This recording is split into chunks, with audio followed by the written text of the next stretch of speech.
Hey YouTube world, it's Willow John Colomer. October 10th. Today is World National Celebration of Mental Health Day, World Mental Health Day. So this whole month is World Mental Health Awareness Month.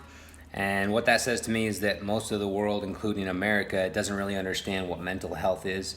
You know, we can see the body, we can see, the muscles and the sinew and all this kind of stuff, but it's hard to see inside of the brain. So what that means to me is it's a time that we're kind of having an awakening, and we're saying that the software of the brain that runs the hardware of the computer is just as important, if not more important, than just the physical appearance and how much weight you have or what your blood pressure and glucose level, all that kind of stuff.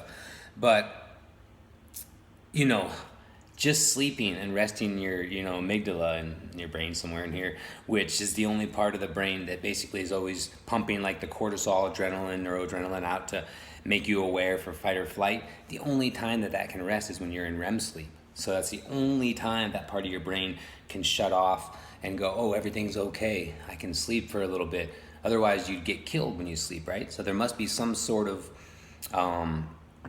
evolutionary component to sleep. And people, oh, you don't need sleep, just stay up more and more and do everything you can do.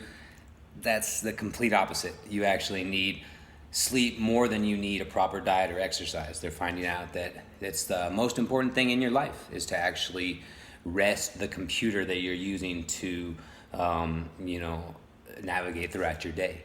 So I'm super excited to keep on sharing, ways that I have combated, giving into this kind of bowl of cornflakes that's in the head, and trying to think that we are our thoughts. We are not our thoughts. Our identity is plural, it's fluid, it's moving all the time.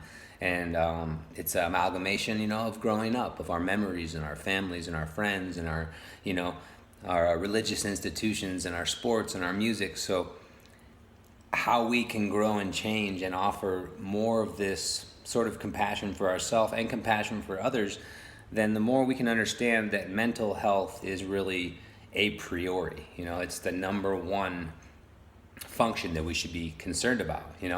When you're mentally competent, then you're going to treat your significant others with a lot more respect. You're going to have a lot more cognition to understand and didact, different political ideologies or religious ideologies or economic ideologies, or look at your health and actually how your metabolism works and how your autoimmune system works, and actually what constitutes full body health. So thanks a lot, everybody, for checking out today's edition of Willow John Colomer's Mental Health.